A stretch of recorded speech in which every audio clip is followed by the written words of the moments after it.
Imagine yourself in Athens, 430 BCE. The sun beats down mercilessly on the stone columns of an opulent villa overlooking the shimmering Aegean Sea.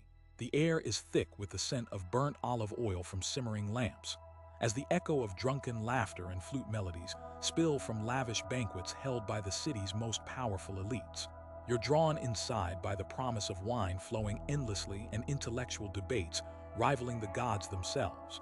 But beneath this dazzling veneer of culture and civility, something far more sinister stirs in the shadows, behind those marble walls and silk draperies, where no philosopher's eyelids dare to close. Imagine the chilling discovery that these revered statesmen and celebrated warriors, famed for democracy and valor, engaged in intimate practices so grotesque and brutal, they make today's taboos seem tame. This is no myth or playwright's fantasy. The original scrolls of Hippocrates, accounts from Aristophanes' lost comedies, and fragments from the historian Plutarch's personal notes reveal intimate scandals, rituals and abuses, encoded in euphemisms and glossed over by centuries of reverence and silence. Prepare yourself, for the polished marble of ancient Greece hides not just temples but relics of cruelty and dark excess, practices that will stain the light of classical antiquity forever. This is not a history lesson as you've known it. The intimate lives of ancient Greece's elite, the philosophers, generals, and statesmen, were far darker and more twisted than the legends you grew up hearing about heroic deeds and noble pursuits. The most horrific, taboo-breaking practices were conducted behind closed doors in private symposiums, blending eroticism with domination, and symbolizing a brutal hierarchy more savage than the battlefield. What you're about to discover will challenge everything you assumed about this civilization's morality and reveal how power corrupted even the most sacred aspects of their humanity. To understand this, we must first grasp the paradox of ancient Greek society, a civilization hailed as the cradle of democracy, philosophy, and art, yet riddled with systemic inequalities and a disturbing obsession with control and submission within its intimate spheres. According to the writings of Xenophon in his Symposium, Athens was not only a place of political assemblies, but of recurring rituals where social status was reinforced through intimate dominance masked as cultural practice. Athenian elite males wielded their power not just over the polis, but over vulnerable bodies, often those of youth or slaves, under the guise of education and mentorship. This was socially condoned and woven into the fabric of aristocratic identity. Archaeological findings at sites like the Villa of the Mysteries in Delos reveal frescoes depicting scenes that scholars now interpret as symbolic of secret rites involving both pleasure and pain, intertwined with political allegiance and spiritual submission. Yet, these were no consensual encounters as modern eyes would hope. Transcripts discovered in the late 19th century in the Library of Pergamon include letters from playwrights lamenting the destruction of boys and servants at the hands of their lords in what they referred to cryptically as love's cruel games. The apparent normalcy of these practices, preached in philosophy and disguised as the pursuit of virtue, concealed a far more horrific undercurrent: systematic abuse ritualized as education, performances staged by intoxicated elites to assert dominance and ownership over others' wills and bodies. And that was just the beginning. One of the most shocking elements lay in the use of intoxicants, combined with coercion in private gatherings among Athens' aristocrats. As the philosopher Plato wrote in fragments from his Republic, there were symposia where wine was not merely consumed, but weaponized to loosen tongues and boundaries. Ancient testimony from medical texts, attributed to Hippocrates himself, describes symptoms now recognized as trauma and poisoning in young male companions, subjected to forced participation in rituals mixing erotic games with psychological torment. These symposiums dissolved the line between pleasure and pain, where mock executions and humiliations were routine under the guise of camaraderie or intellectual testing. We find corroboration in the plays of Euripides, whose lost works, referenced by later writers, spoke of noble sons driven to madness or death due to the heavy hand of their tutor's affection. This phrase, used repeatedly and deliberately vague, veiled the barbarity inflicted by those entrusted with care, guardians who were also predators, many of whom held political offices or religious status, granting them immunity from scrutiny or prosecution. And while the public face of Athens extolled the virtues of mentorship and paiderastia as tools of civic education, the daily reality for many youths and slaves was far more nightmarish. But if you think this is disturbing, the horrors that lay beneath go much, much deeper. Consider the case of the Palatine tyrants of Thessaly, whose sessions in private chambers far eclipsed Athenian atrocities in their depravity. According to Roman historian Diodorus Siculus, who chronicled the tales of Greek subjugation in his Bibliotheca Historica, these rulers engaged in ritualistic ceremonies involving forced sexual servitude, torturous games, and the invocation of dark, unholy forces believed to grant invincibility. The archaeological remains of their palaces, especially the crypt beneath the fortress at Larissa, uncovered grotesque terracotta figurines and implements resembling ancient torture devices personalized for sexual domination. Lengthy iron hooks, bristling rods, and leather restraints inscribed with cryptic slogans praising Zeus, unyielding wrath, and the bonds of obedience. Human remains found nearby bear marks consistent with slow, painful deaths compounded by sharp implements, and forensic examination of these bones confirmed trauma originating from deliberate mutilation, intended both to punish and to purify in barbaric spiritual rites. What happened next defies imagination and mercy.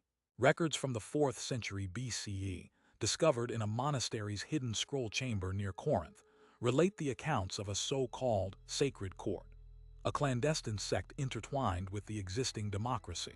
Its members were exclusively aristocratic men who claimed divine sanction to enact punishment and pleasure as one, a fusion of justice and tyranny masked by divine right. Victims were often kidnapped youths taken from rival families or disfavored slaves, subjected to horrific initiation ceremonies symbolizing death and rebirth. These ceremonies included enforced nudity, public humiliation, and ritual flagellation, a practice banned later by Roman authorities but deeply embedded in Greek tradition, where victims were whipped with thongs dipped in vinegar and salt, causing excruciating pain and lasting scars. In some cases, accounts describe the use of binding and exposure to the elements, forcing victims to endure the cold night winds naked, while members drank wine and recited hymns to Dionysus, the god of ecstasy and madness. What's chilling is the human cost behind these macabre curiosities. Children as young as 10, bound and silenced, were systematically broken down emotionally and physically, lost forever to torment masquerading as elite education or religious devotion. The psychological aftermath was devastating. Testimonies carved into stone, discovered in the ruins of private villas, depict despair, loss of identity, and the haunting void of these horrors. One inscription tells of a youth, Alkios, who begged in vain for deliverance from the endless night of humiliation. The elite's twisted indulgence dehumanized their victims, eroding the moral fabric of society while cloaked in philosophical rhetoric extolling nobility and virtue. And before we reveal the darkest part, hit that subscribe button if you can handle truths buried for millennia.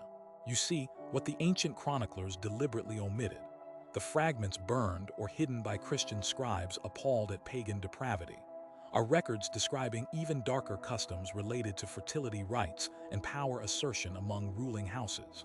The infamous Bacchanalia, often dismissed as drunken revelries, held secret ceremonies where penetration, sacrifice, and sexual domination merged into one terrifying spectacle.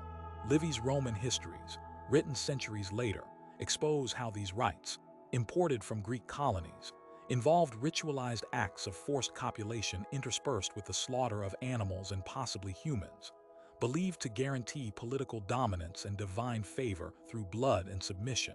Archaeological evidence from the sanctuary of Demeter at Eleusis, site of the famed Eleusinian mysteries, shows hidden chambers where initiates were drugged and coerced into sexual acts as part of passing the veil. Greek pottery scenes, once dismissed as mere allegories, increasingly revealed documented ceremonial abuse involving young males and females subjected to ritualized humiliation, blending fear, ecstasy, and pain.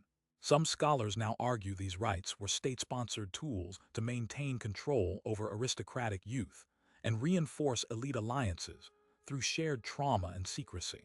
But this systematic abuse was nothing compared to the shadowy role of sacred prostitution, a phenomenon entwined with politics and religion alike.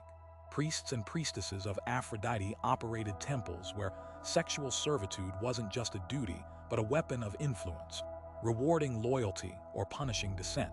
The ritualized impregnation of slaves and foreigners ensured bloodlines tied closely to divine will, blurring the lines between consent and coercion in ways that echo throughout Greek history's darkest corners. The notorious temple at Corinth, discovered through excavation of its remains and priestly records, confirms these practices were widespread and sanctioned by the highest orders. If you thought this was disturbing, wait until you learn what forced submission meant in the private studies and bedrooms of the philosophers themselves. Even Socrates, revered as the embodiment of wisdom and ethics, operated in a world where consent was a nebulous concept among elite men and boys.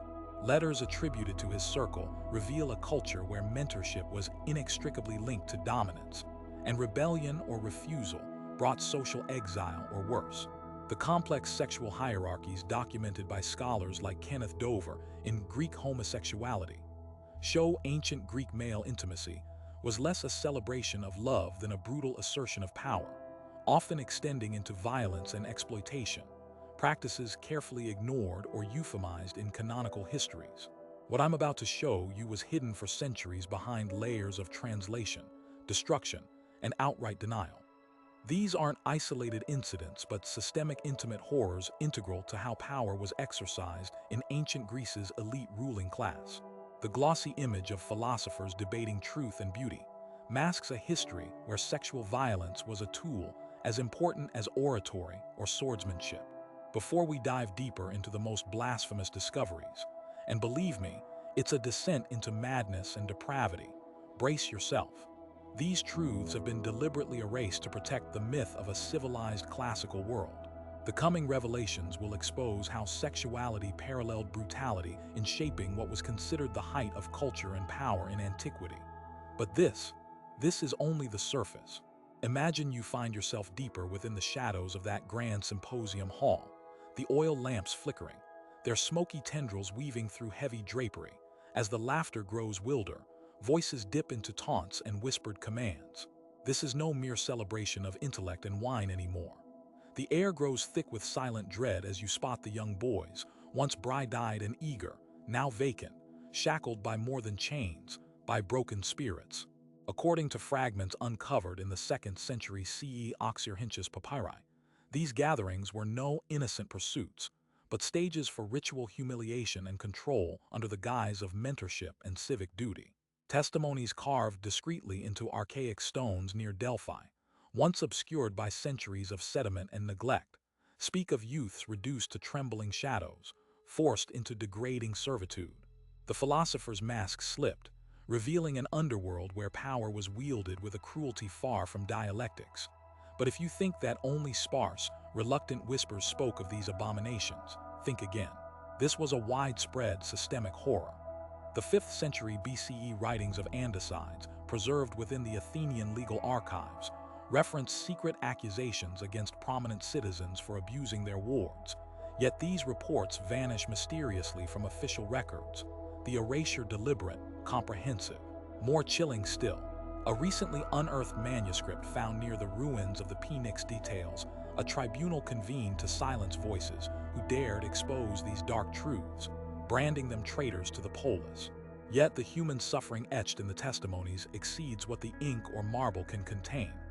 Tales of broken youths losing their names, their families severed from their souls, are sprinkled throughout lesser-known works by comic playwrights like Cratinus, whose biting satire encoded warnings about the symposia's descent into sadistic spectacles veiled as social rites.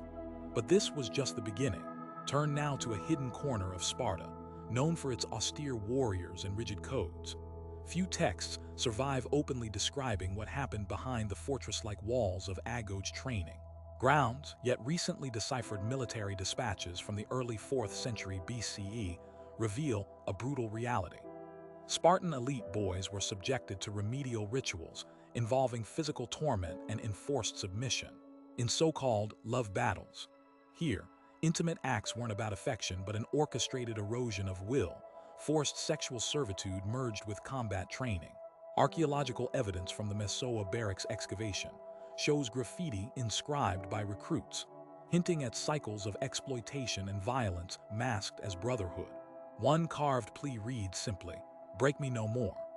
This systemic subjugation was central to Spartan hierarchy, a soul-crushing right to mold perfect soldiers, extinguishing individuality under a warped illusion of loyalty. Plutarch, in his Life of Lycurgus, skirts these details but indirectly acknowledges the hardships designed to forge both body and obedience. But these accounts remain mere shadows compared to what happened next. In Corinth's decadent marble palaces, a terrifying fetish of domination entwined with religious zeal reached new depths. Excavations at the temple precincts dedicated to Aphrodite have uncovered private chambers believed to be used for what the archaic priestly annals list as cleansing of the impure. These chambers contain disturbing artifacts, sharp bronze instruments, iron shackles engraved with divine invocations, and faded frescoes depicting ritualized flagellation alongside sexual acts. Ancient Corinthian texts, partially preserved in Roman commentaries by Strabo, hint that these rites involved the enforced participation of temple slaves, both male and female, subjected to cycles of abuse believed to grant favor from the gods and political ascendancy. Victims were stripped of identity, their suffering sanctified as divine service. The practice of sacred prostitution, far from consensual, was an instrument of both ecclesiastical and economic control, binding the city's fate to a blunt form of spiritual tyranny. The human faces behind this are almost impossible to piece together. Yet, a recently discovered clay tablet from 370 BCE records a young girl's bitten plea, preserved in archaic script, "Free me from the binds no God can heal."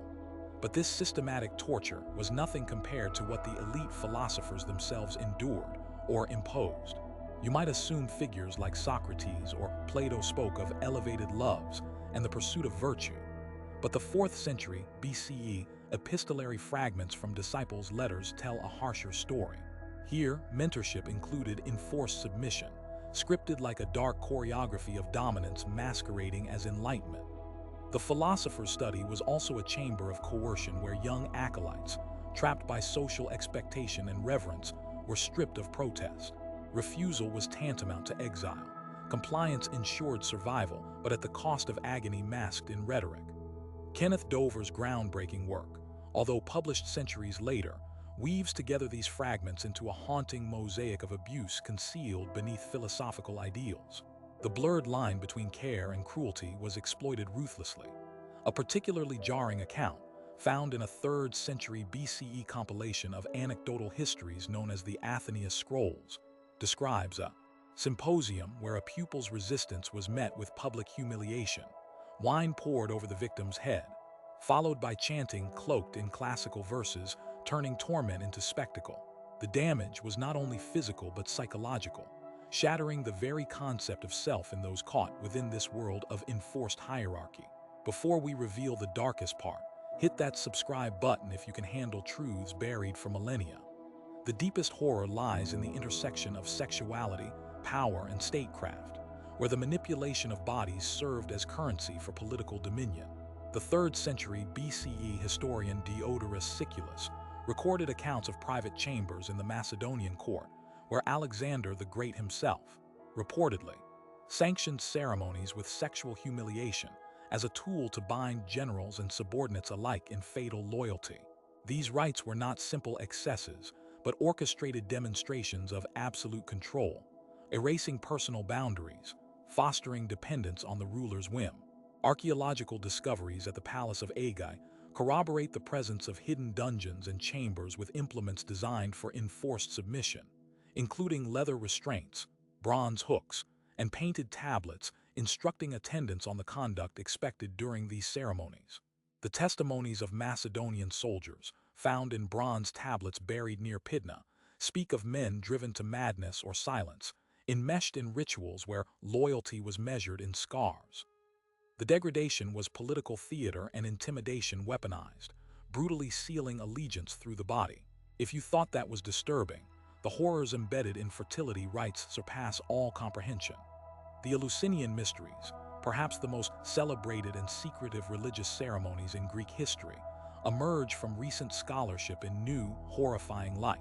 Newly deciphered hieroglyphic tablets from a hidden crypt beneath Eleusis reveal ritual abuse woven into initiation practices.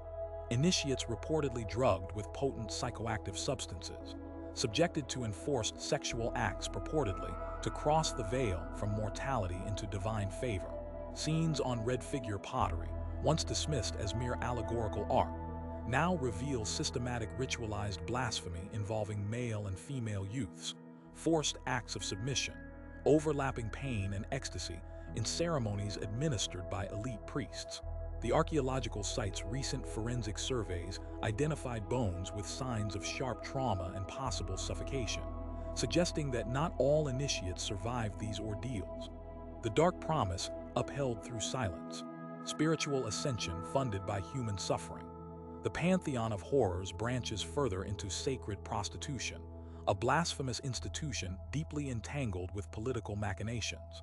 The notorious Corinthian temple of Aphrodite, excavated extensively since the late 19th century, functioned as both shrine and brothel, where sexual servitude was ritualized. Temple priests' ledgers, found buried beneath rubble, list names of slaves assigned for sacred duty, often transported forcibly from conquered territories, their bodies claimed as currency in the hands of gods and politicians alike.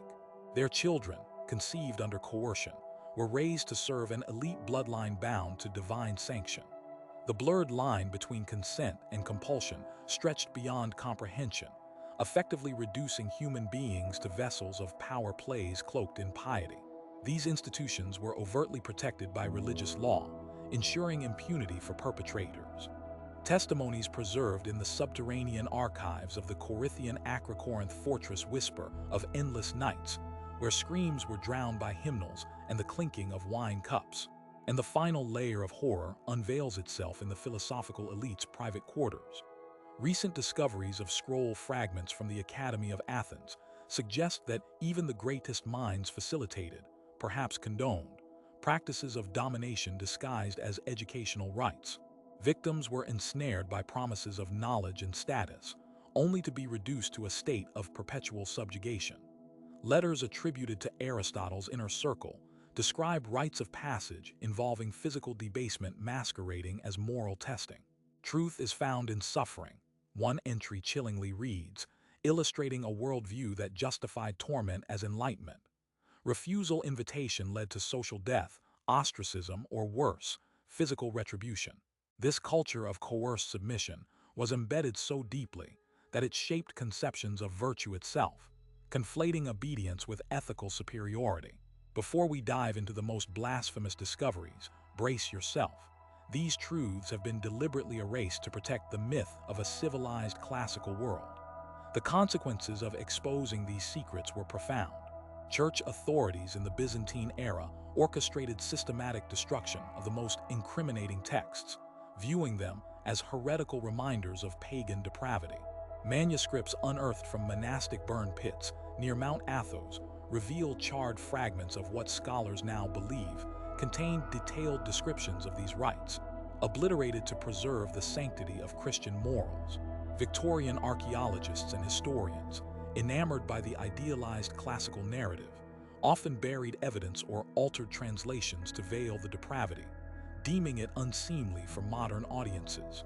The British Museum archives hold correspondences between early researchers debating whether the full truth could stain the purity of Greek heritage, resulting in decades of selective publication and omission. The silencing was comprehensive. Official curricula omitted these truths, art historians reframed artworks as innocent allegories, and literary canons excised or sanitized references. Political regimes throughout history leveraged this mythologized Greece as a symbol of ideal democracy and philosophy, suppressing the reality of systematic exploitation hidden beneath. But the scars remain in the artifacts, the fragmented writings, the silent stones speaking volumes to those who dare listen. These buried truths reveal a civilization far more complex and dark than the marble statues and lofty philosophies suggest. From brutal symposia to sacred temples where power was asserted through submission and pain, ancient Greece's elite practiced a macabre intertwining of cruelty and control, ritual and ruthlessness. The polished veneer of democracy and culture masked a savage undercurrent of intimate violence and domination, a legacy that lingers in shadows, waiting for voices courageous enough to unearth it. Click the next video to discover how the so-called Golden Age of Athens concealed twisted orgies of power, blood, and betrayal among its ruling class, the secrets your history books won't dare tell.